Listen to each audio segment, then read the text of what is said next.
Comenzamos la sesión 18ª de nuestro curso sobre el misterio de la Iglesia, iniciando el tema de la Iglesia en la época patrística. En el nombre del Padre, del Hijo y del Espíritu Santo. Amén. Sancta María, sede sapientiae, ora pro nobis. Después de haber visto un poco las enseñanzas acerca de la Iglesia en la parte bíblica, que es lo más importante porque ahí se contiene todo, vamos a avanzar ahora en nuestro curso y en el manual sobre las enseñanzas en la época de los padres. Como veréis, va a haber alguna controversia interesante, como el tema del donatismo y los sacramentos, pero la mayor parte de las enseñanzas sobre la Iglesia es simplemente un comprender, tomar conciencia, captar lo que se venía diciendo en todo el Nuevo Testamento. Veréis que es un tema bastante amplio en cuanto al número de páginas, pero porque están incluidos multitud de textos de la Iglesia, o sea que tienen más de 40 páginas, pero realmente las enseñanzas son muy sencillas. No podemos leer todos los textos que he puesto aquí porque sería larguísimo, pero he querido un poco ilustrar las diversas afirmaciones de los padres con sus propios textos. Aquí os pongo, como siempre, el resumen o la idea de conjunto. Fijaos, en los primeros siglos de la Iglesia hay toda una serie de testimonios de las diversas áreas geográficas que nos muestran el profundo significado espiritual de la Iglesia y sus estructuras sacramentales y jerárquicas.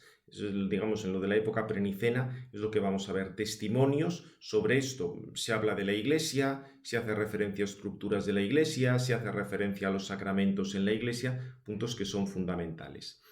Aunque en el siglo IV y el Concilio de Nicea la gran discusión versara sobre la identidad divina de Cristo y el arrianismo, o sea, la gran controversia del siglo IV es el arrianismo, existe una importante controversia, aquí corregido porque está mal puesto, una importante controversia eclesiológica. El donatismo sí tiene que ver con cosas de cristología, pero fundamentalmente es una controversia eclesiológica que obligó a precisar las relaciones entre la Iglesia y los sacramentos. San Agustín profundizó mucho en cuestiones eclesiológicas a partir de la controversia donatista y su aportación contiene la gran reflexión patrística sobre el tema. Y luego también en los primeros siglos encontramos algunas intervenciones del magisterio eclesial sobre la misión del sucesor de Pedro en la Iglesia, la cuestión de los sacramentos o la relación de la Iglesia con las autoridades civiles. Como veis, por tanto, estos son los cuatro bloques que vamos a ver. Aquí también hay otra errata. Intervenciones pontificias, falta la I, lo podéis corregir. Creo que la estructura es muy clara. Veremos primero la parte anterior a Nicea, aunque van a salir ya los grandes problemas, algunas precisiones después de Nicea, y ahí lo más importante va a ser la aportación de San Agustín en el marco de la controversia donatista. San Agustín también nos dice otras muchas cosas sobre la Iglesia, como veremos, pero lo más importante y lo que quedó refrendado por la autoridad magisterial fue el tema de la controversia donatista, con el tema de Iglesia, sacramentos, etc. Y luego veremos alguna otra intervención pontificia posterior a San Agustín. Bien, este es un poco el orden que vamos a seguir y sin más comenzamos ya con la Iglesia en la época previa a Nicea. Aquí os hago una pequeña advertencia y es que siempre que se estudia la historia del dogma hay que tener en cuenta que en los inicios del cristianismo ni el lenguaje ni los conceptos estaban tan perfilados como posteriormente, y esto que vale para toda la historia del dogma vale muy especialmente para el caso de la Iglesia. Acordaos, por ejemplo, lo que habíamos dicho sobre los nombres de los ministerios. En las cartas pastorales se alude a presbíteros, episcopos, pero todavía no es el término técnico. O diáconos, no es exactamente el mismo término técnico que tenemos ahora. Obviamente la realidad que existía era la misma antes y después, pero se va comprendiendo poco a poco. Luego se va a formular eso con más claridad, hablando de un carácter sacramental, se van a precisar mejor las funciones. La realidad existía ya antes, pero poco a poco se va precisando, se va conociendo cada vez mejor. Un poco lo mismo que sucede, por ejemplo, en el caso de la Inmaculada Concepción de la Santísima Virgen, el término quejaritomene, ¿cuál es su sentido exacto? Sí, es algo que tiene que ver con recibir una gratificación, una transformación de la gracia por parte de Dios. Pero, ¿qué es lo que conlleva? Pues eso poco a poco se irá precisando y se dirá que es exactamente lo que hoy denominamos Inmaculada Concepción dentro de la plenitud de gracia de la Virgen Santísima. Con la Iglesia va a suceder lo mismo, o sea, se van precisando toda una serie de cosas que en el lenguaje de la primera época no podía estar ni mucho menos tan claro como luego se ha ido entendiendo. Por eso ese punto creo que es importante. Además, uno de los motivos de esto es que la Iglesia era ante todo una realidad vivida. Antes de que se hable sobre ella, los cristianos saben que pertenecen a la Iglesia, saben que están vinculados a Cristo, igual que la estructura ministerial. Cada vez se va perfilando con mayor claridad, pero eso no quiere decir que la estructura ministerial en sí misma sea fruto de una evolución por causas sociopolíticas. Habrá, diríamos, manifestaciones exteriores en las cuales, pues no sé, el alto clero se parezca más pues a algunas figuras de gente importante de la época, no sé, igual que al final del Imperio Romano pueden adoptar algunos modos propios, no sé, de patricios o algo por el estilo, o en el siglo XVIII podían ir a los estrenos de la ópera con la nobleza. Bien, pero eso no es lo constitutivo del ministerio jerárquico, eso son cosas completamente secundarias. Digamos, simplemente lo que vamos a ir viendo en esta época es que cada vez se manifiesta lo que se va viviendo, surgen problemas a los que hay que dar respuesta, pero siempre la idea, lo vamos a ver, va a salir con mucha claridad en bastantes textos, es mantenerse en el camino que han establecido los apóstoles y de ese modo tener la fidelidad a Cristo. Bien, pues vamos a comenzar en la época previa a Nicea con algunos testimonios del área de Roma, en concreto la carta de San Clemente de Roma y el pastor de Hermas. La carta, aunque ya sabéis, es curioso porque todos los escritos de San Clemente dieron luego lugar a una literatura pseudo-clementina amplísima, se le atribuyeron muchas cosas, las famosas recogniciones pseudo-clementine, pero digamos lo que más nos interesa ahora es la carta que escribe a los corintios, que de esa no hay dudas acerca de la autenticidad y que está dirigida por quien se ocupaba de la iglesia de Roma en ese momento a la iglesia de Corinto. Se suele fechar la carta a finales del siglo I y el objetivo es establecer la paz en la comunidad de Corinto. Por tanto, es un escrito con una finalidad muy concreta, pero nos muestra el papel de la autoridad en la Iglesia y también algunas cuestiones sobre la constitución jerárquica y la sucesión en los ministerios. Además, es la primera intervención que se conserva de la Iglesia de Roma fuera de sus fronteras, para poner un poco de paz en la Iglesia en Corinto. El término eclesía aparece pocas veces, aunque diríamos se maneja mucho, la carta está en griego, se maneja mucho, los 70 y la traducción griega del Antiguo Testamento. Recordáis que designaba a Israel como pueblo de Dios, pero encontramos también muchas expresiones equivalentes. Se habla mucho de la unidad que debe reinar en la Iglesia a partir de la unidad con Cristo. Estar en la Iglesia quiere decir haber sido llamados mediante Cristo y en Cristo, las imágenes del cuerpo, del rebaño, o sea, como veis, todo cosas completamente bíblicas. Es además muy notable digamos, como el encabezamiento, en línea paulina, la Iglesia de Dios que habita en Roma a la Iglesia de Dios que habita en Corinto. O sea, no es la Iglesia de Roma a la Iglesia de Corinto, sino es la Iglesia de Dios que habita en Roma y que habita en Corinto.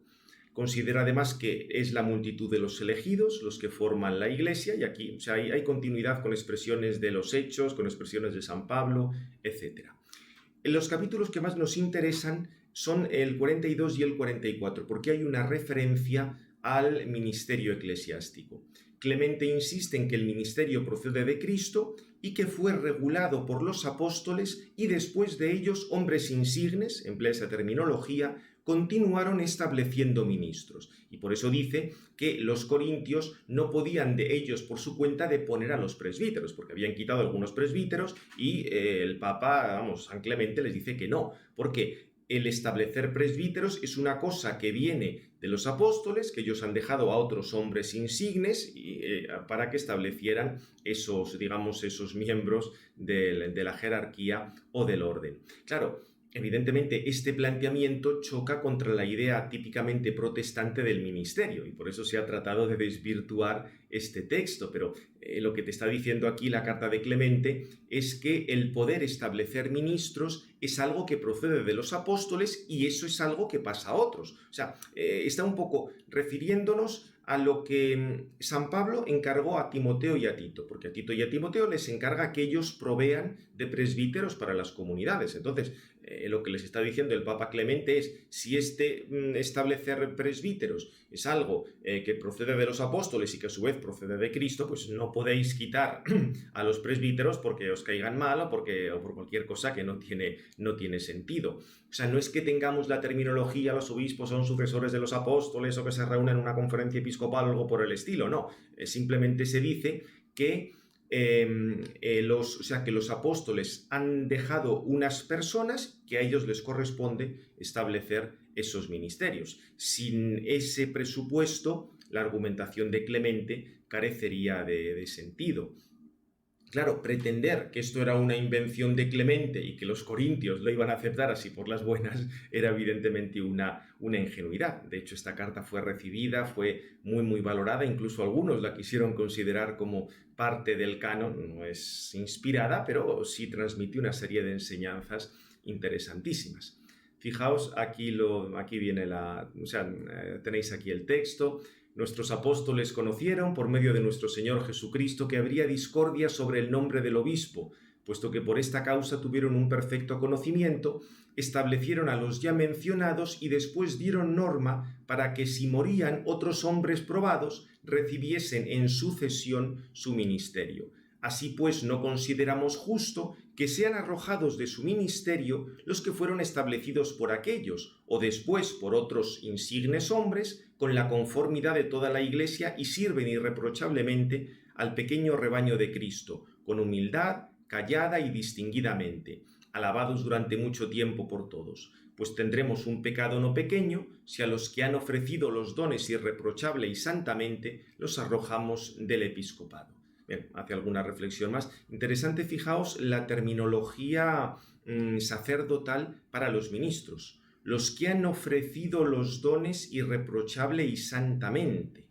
Es decir, está dando a entender que esos presbíteros o esos obispos tenían el poder de ofrecer esos dones, es decir, el poder propiamente sacramental, la Eucaristía como sacrificio, etc.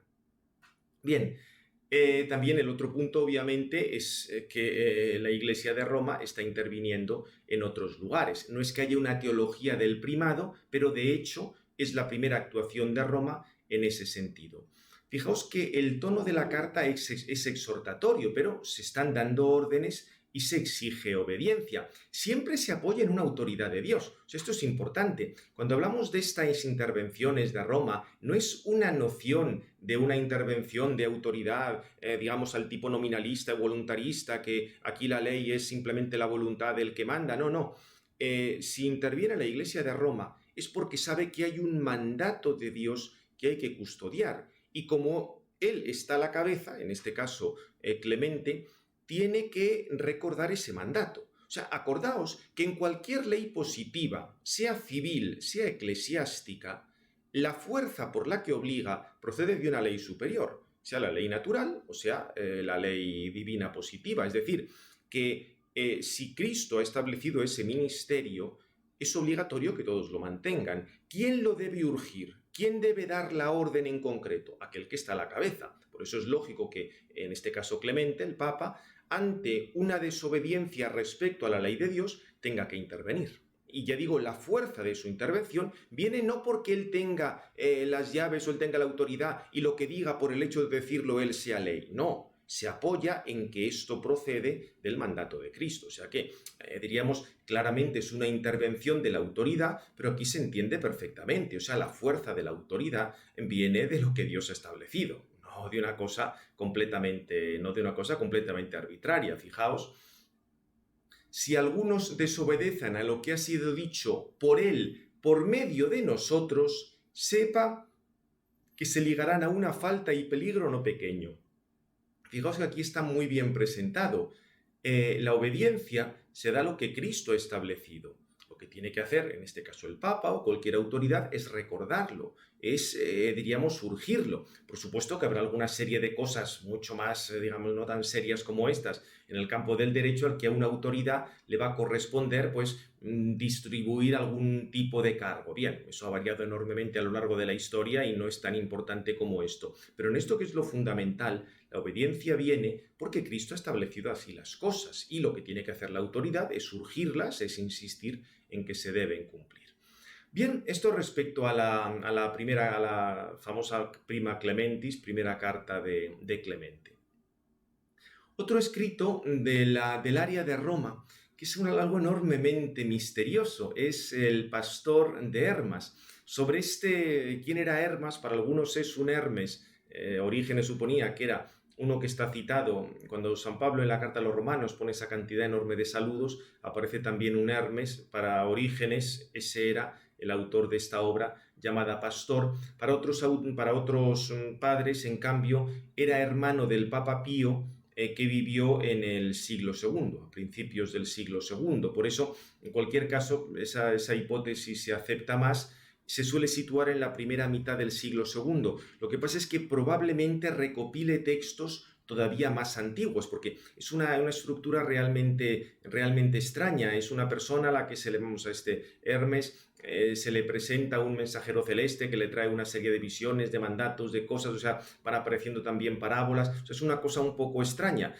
Puede recordar, digamos, valga la comparación, un poco como Alicia en el País de las Maravillas, que se va presentando esta Alicia con toda una serie de episodios, en este caso a Hermas, digamos, se le van presentando una serie de visiones, diálogos con diversos personajes, etc. Pero dejando aparte lo del escrito, que ya digo que es bastante complicado y trazar su historia es difícil.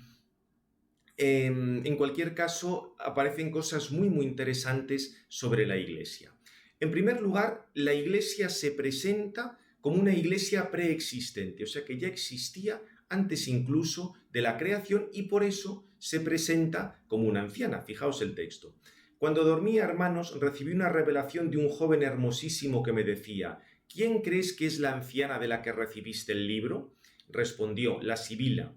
Le dijo el mensajero. Estás equivocado, dice, no es. Preguntó. ¿Quién es? Responde. La Iglesia, le dije. ¿Por qué se me apareció anciana? Dice. Porque fue creada la primera entre todas las cosas. Por ello es anciana. Y para ella fue dispuesto el cosmos. O sea, como veis, aquí hay una idea de la Iglesia como previa, la Iglesia en el designio de Dios como previa a cualquier cosa. Obviamente, sí, también la Iglesia sacramental en cuanto tal ya está establecida desde Cristo, pero esta idea de una Iglesia previa, la Iglesia en el designio de Dios, como veis, estaba muy viva en el planteamiento del Pastor de Hermas. Lo que pasa es que al mismo tiempo esta Iglesia preexistente se identifica con la comunidad eclesial que se va construyendo a lo largo de la historia. Y aquí aparece la Iglesia como construcción, tomando piedras de todo el mundo. Fijaos de nuevo, avanzando más en la visión tercera, dice: la torre que ves en construcción soy yo, la Iglesia que has visto ahora y antes. Así pues, pregunta lo que quieras acerca de la torre y te lo revelaré, para que te alegres con los santos. Le pregunté: Señora, ¿por qué la torre está construida sobre el agua? Dice: antes te dije que indagas con solicitud, indagando encuentras la verdad. Por tanto, escucha por qué la torre es construida sobre el agua, porque vuestra vida fue salvada y se salvará por el agua. La torre está cimentada en la palabra del nombre todopoderoso y glorioso y es fuerte por el poder invisible del Señor. Como veis, hay una referencia tanto a la palabra como al tema del bautismo, el nacer del agua. En la comparación novena vuelve a aparecer temas eclesiológicos, se compara la Iglesia con la puerta, la roca, el reino de Dios, casa de Dios, y también encontramos los nombres de los diversos ministros: apóstoles, obispos, presbíteros, maestros, diáconos, aunque no se precisan bien las funciones de unos y otros, y va a dedicar una parte amplia, esto también aparecerá en el siguiente escrito, en la Didache, el tema de distinguir profetas verdaderos y falsos, porque existía el ministerio de profeta, que no era exactamente lo mismo que habían sido los profetas del Antiguo Testamento, pero también había que distinguir los que eran verdaderos y los que se presentaban como siendo profetas, aunque no lo fueran. Bien, esto respecto al área de Roma. Vamos a pasar a otro área en la iglesia primitiva, que sería el área de Siria. Ahí tenemos el testimonio de la Didache y las famosas cartas de San Ignacio de Antioquía. De nuevo, en la Didache estamos con un escrito antiquísimo, finales del siglo I o principios del siglo II, son 16 capítulos, es una catequesis prebautismal con el esquema judeocristiano de los dos caminos, enseñanzas sobre la oración, bautismo e indicaciones fragmentarias sobre la organización de la Iglesia. El término eclesía aparece en 4 ocasiones. En un caso es, digamos, la asamblea local, los que están reunidos en un sitio, mientras que en otros se habla de la Iglesia en el sentido universal, que debe ser reunida, congregada de toda la tierra, librada del mal, etc. Esto un poco en el contexto de unos textos que algunos estudiosos han identificado como una oración eucarística, una plegaria eucarística, aunque ya digo, aquí es muy difícil reconstruir todas estas cosas. Más nos interesa en la eclesiología, ya digo, aparece este término, eclesía, con el sentido universal, y desde el punto de vista de los ministerios tenemos una sección disciplinar de los capítulos 11 al 15 y se habla un poco de la jerarquía de aquellas comunidades. Encontramos el término apóstoles, que parece que es el sentido de delegados de los apóstoles o delegados de las iglesias madre, con la función de establecer comunidades, como los que fundaban la nueva comunidad. Profetas, también se les dedica un amplio espacio para distinguir, diríamos, los buenos y los malos. Y se les considera como sumos sacerdotes. Fijaos que al igual que encontrábamos en la Prima Clementis, la idea sacerdotal aplicada a los ministros, con lo de ofrecer dones, aquí vuelve a aparecer esta terminología. Dice que pueden dar gracias cuando quieren. Aparecen los maestros con una función menos clara y también se habla de obispos y diáconos que desempeñan un ministerio, fijaos de nuevo el término leiturgian, una obra pública, de los profetas y maestros. Probablemente era un ministerio tanto cultural como de tipo organizativo. Obviamente siempre no podían faltar autores que vieran una tendencia, una oposición entre el ministerio carismático de profetas y el ministerio ordenado de obispos. La cosa aquí es un chiste porque realmente nunca se habla de carisma al tratar de los profetas, ni se dice en ningún lugar que no hubieran recibido una imposición de manos. O sea, la cosa es infinitamente más sencilla. Estamos hablando de una situación en la que se están fundando comunidades y al principio de esa comunidad se encarga los enviados de la comunidad madre, los apóstoles y los profetas, y luego ya, cuando eso está estabilizado, cuando ya tiene cierta base, está el papel de los obispos, de los presbíteros, o de, en fin, la jerarquía o digamos, los encargados más del lugar. Bien, en San Ignacio de Antioquía, de nuevo aquí se pueden fechar muy bien las cartas, porque conocemos muy bien la fecha del martirio, estamos en los primeros años del siglo II, y se habla con toda claridad de obispo, presbíteros y diáconos, además lo que se llama el episcopado monárquico, un obispo por iglesia con su presbiterio y sus diáconos, y claro, esto ha fastidiado tanto a la exégesis liberal o a los que pretendían un liberal, no liberal del liberalismo económico, sino liberal del relativismo y del no poder conocer la verdad acerca de Dios. Los que querían establecer el ministerio en una fecha de lo más tardía, siglo II, III o IV, han dicho que estas cartas no podían ser auténticas. Lo que pasa es que estas cartas están muy bien atestiguadas en la antigüedad, con lo cual negar su autenticidad es realmente difícil. Diríamos, desde el punto de vista genérico, de una descripción más dogmática de la Iglesia se presenta vinculada a la Trinidad, vinculada a Cristo, aparece el término cuerpo de Cristo aplicado a la Iglesia en la carta a los esmirnenses, y la comunidad cristiana es la que forma la Iglesia y entra en el Padre por Jesucristo. Aquí tenéis primero en la carta a los Efesios, esta comparación tan hermosa, viendo la Iglesia de nuevo con esa terminología de un edificio que se va construyendo. dice tal, como piedras que sois del templo del Padre, dispuestos para la edificación de Dios Padre, elevados a lo alto por la máquina de Jesucristo, que es la cruz, y ayudados por el Espíritu Santo, que es la cuerda. Vuestra fe es la cabria y el amor el camino que os conduce a Dios. Así pues, todos vosotros sois compañeros de camino, portadores de Dios y portadores de un templo, portadores de Jesucristo, portadores de los santos, adornados en todo con los mandatos de Jesucristo. O sea, como veis ahí, tenemos las ideas fundamentales y muy bellamente expresadas que hay en San Pablo acerca de la Iglesia. Luego, aquí en la carta a los esmirnenses, presenta un poco como un resumen, un credo básico, las enseñanzas básicas acerca de Jesucristo, y dice todo esto, todo lo que ha hecho Cristo, para levantar un signo por los siglos mediante su resurrección para sus santos y fieles, ya sean judíos, ya sean paganos, en el único cuerpo de la Iglesia. O sea, como veis aquí, relaciona toda la acción de Cristo, toda la vida de Cristo, su predicación, su muerte y resurrección. Eso culmina en el cuerpo de la Iglesia. Lo que pasa es que San Ignacio de Antioquía, digamos, no dice solo eso, nos habla de más cosas.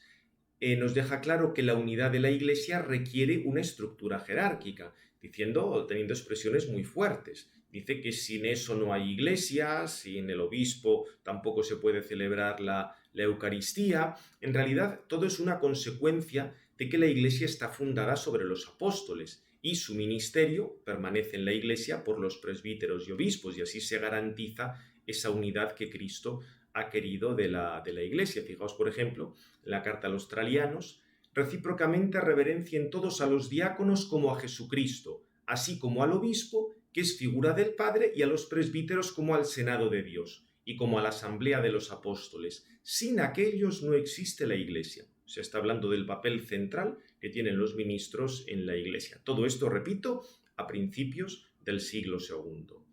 Y luego, también es de los esmirnenses, esta es más conocida: seguid todos al obispo como Jesucristo al Padre, y al presbiterio como a los apóstoles. Respetad a los diáconos como al mandamiento de Dios. Nada de lo que atañe a la Iglesia lo hagáis sin el obispo. Solo ha de considerarse válida aquella Eucaristía que esté presidida por el obispo o por aquel en quien él mismo delegue. Donde aparezca el obispo, esté allí la comunidad, así como donde esté Jesucristo, allí está la Iglesia Católica, etc. No es lícito bautizar ni celebrar la Eucaristía sin el obispo, sin embargo, lo que éste apruebe es agradable a Dios, tal. O sea, como veis, hay una insistencia muy importante en el papel que tienen los ministros.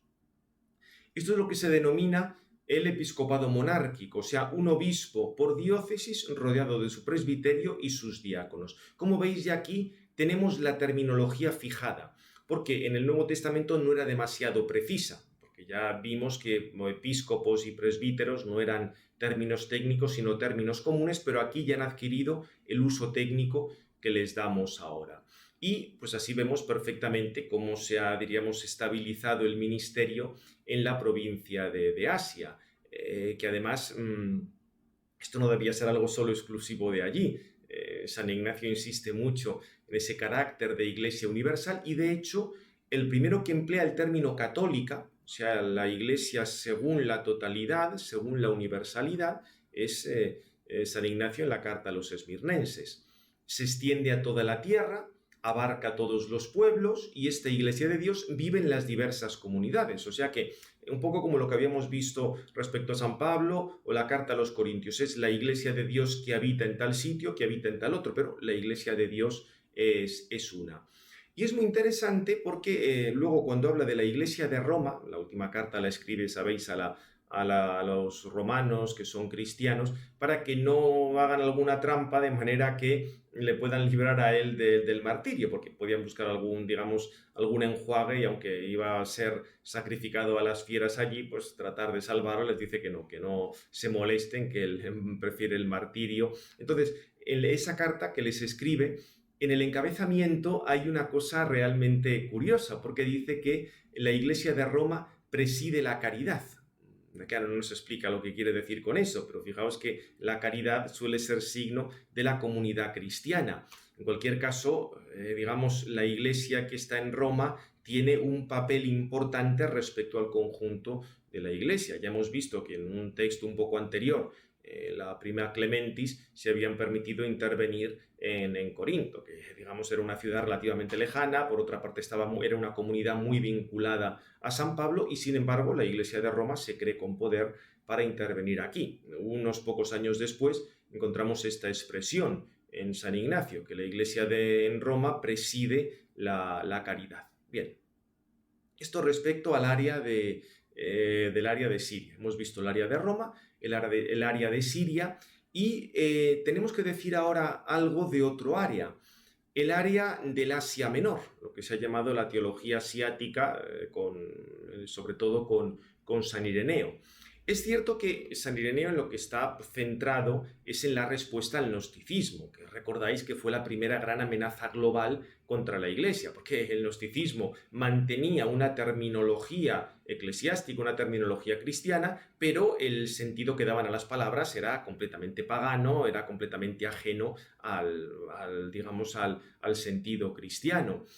Es cierto que había una gran variedad dentro del gnosticismo, pero siempre solían defender que había una tradición secreta, distinta de la revelación pública, rechazaban el Antiguo Testamento, distinguían el Creador y el Padre de Jesucristo y hablaban de toda una serie de emanaciones a partir de un Dios desconocido. Curiosamente, entre esas emanaciones, los famosos eones, había uno que se denominaba eclesía y otro que se denominaba antropos. Porque diríamos, en el planteamiento gnóstico lo material tiene que ser superado, con lo cual era absurdo que algunas realidades materiales como los sacramentos o una jerarquía pudiera tener algún papel en la santificación. Los gnósticos en general no establecieron una comunidad opuesta a la gran iglesia, sino que más bien querían infiltrarla, o sea, como mantenerse dentro, pero en realidad lo que decían era completamente contrario a la revelación. Algún caso, digamos, alguna variante de gnosticismo, algún derivado de gnosticismo, como el de Marción, este sí que organizó una cosa, diríamos, más en sí misma, pero en general no organizaron así algo contrario con su propia jerarquía, sino que trataban de meterse dentro de lo que ya había. En cualquier caso, en San Ireneo, en el Adversus Hereses, que es la gran obra contra los gnósticos de esa época, pues encontramos el desarrollo de la doctrina de San Pablo sobre la recapitulación de todas las cosas en Cristo, explicando que esa recapitulación, por así decir, culmina en la Iglesia. Aquí tenéis este texto del capítulo del libro 3, cuando dice, bueno, todo lo que ha hecho el Verbo se ha hecho hombre, recapitulando todo en sí, de manera que así como el Verbo de Dios tiene el principado sobre las criaturas supracelestes y espirituales, también en las visibles y corporales, y asumiendo el primado en sí mismo y poniéndose a sí mismo como cabeza de la Iglesia, atraiga todo hacia sí en el momento oportuno. O sea, como veis, es la enseñanza de San Pablo, de Cristo, como cabeza de la Iglesia. También va a subrayar mucho la relación entre el bautismo y la Iglesia. Es lógico que el bautismo se subraye mucho porque para los gnósticos un signo material, una cosa material no podía producir esa unión con Dios, sino que la materia tenía que ser superada. Por eso habla del bautismo, habla de San Juan Bautista y como los apóstoles pues han realizado ese bautismo, viene aquí un poco pues toda la actuación de Jesucristo, todo lo que ha ido haciendo y fijaos cómo concluye. Tal los apóstoles con la palabra de la verdad exhortaron a los gentiles a guardar su cuerpo sin mancilla en orden a la resurrección y su alma al abrigo de la corrupción. El tema de los apóstoles, que son los encargados de esto, ya digo, antes hablado, convocaron a los gentiles enseñando a los hombres el camino de la vida para apartarlos de los ídolos, de la fornicación y de la avaricia, purificando sus almas y sus cuerpos con el bautismo de agua y Espíritu Santo que habían recibido del Señor. Así instituyeron y fundaron esta iglesia. O sea, como veis, el tema del bautismo básico para hablar de la iglesia. Esto no está en la Adversus Hereses, sino en la Epideixis. Este es otro escrito bastante curioso de San Ireneo, que solo se conserva en versión armenia. Se perdió el original griego y es como una catequesis más o menos amplia y aparecen esos temas que hemos visto. También en clave antinóstica tenemos en San Ireneo el papel de la tradición, lógico. Los gnósticos decían que tenían una tradición secreta, San Ireneo va a decir que no, que la tradición es la que ha llegado por los apóstoles. No, o sea, no hay otra. Y la importancia, esto va a aparecer en San Ireneo y también en autores posteriores, de la lista, o sea, como las sucesiones de los apóstoles en cada iglesia para remontarnos al apóstol que ha sido fundado y por tanto a la tradición que viene de Cristo.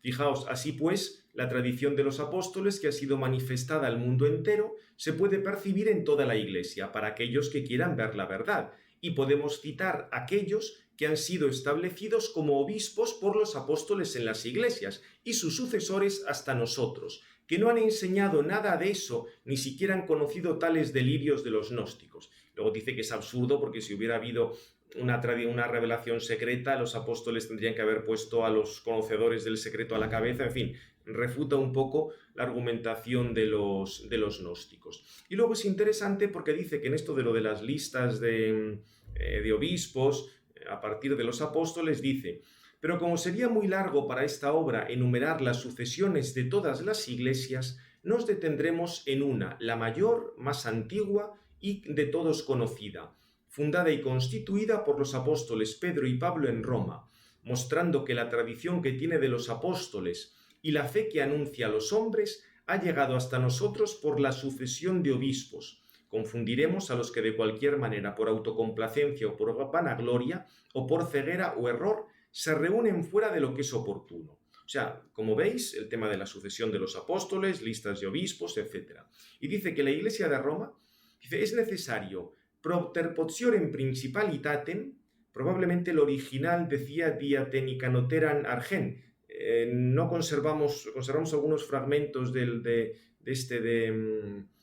adversus ereses en griego, pero la mayor parte se conserva en una traducción latina bastante mala, pero como es mala se puede traducir muy bien, porque hicieron una traducción del griego al latín tipo Google, y entonces diríamos volverla otra vez al griego es relativamente sencillo. En la edición de Sucretien tenéis la edición, digamos la versión griega reconstruida. Entonces, lo que está diciendo es que la Iglesia de Roma propter potiorem principalitatem, o sea, tiene algo especial, tiene un arjé, tiene un principium, tiene un origen, tiene una fuerza más, digamos, especial, de una especial relevancia. Dice que por eso toda iglesia debe concordar con esta iglesia, es decir, los fieles que están en todo lugar, con aquella en la cual siempre, en favor de los fieles que están en todas partes, se ha conservado la tradición de los apóstoles. O sea que, como veis, el papel de la Iglesia de Roma es precisamente por la conservación de la tradición de los apóstoles. Luego, de nuevo, también va a insistir en,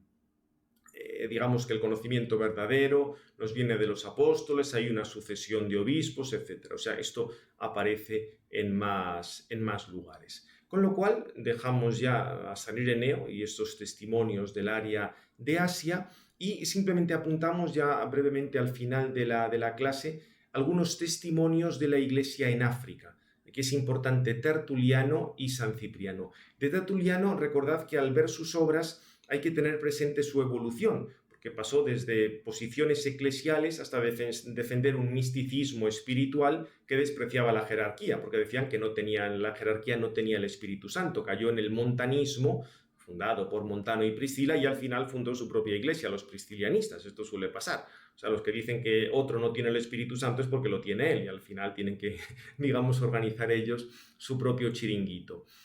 Ya Tertuliano, que parece que era un jurista romano, debía tener contactos muy amplios, porque invita a todos al martirio, pero parece que a él no le tocaron un pelo. O sea, debía ser una persona importante en la época.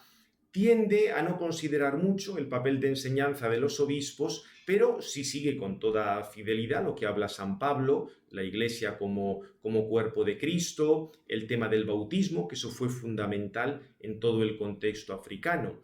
En la época más católica habla de aspectos institucionales de la Iglesia, como la tradición, los sucesores de los apóstoles, el tema de las listas.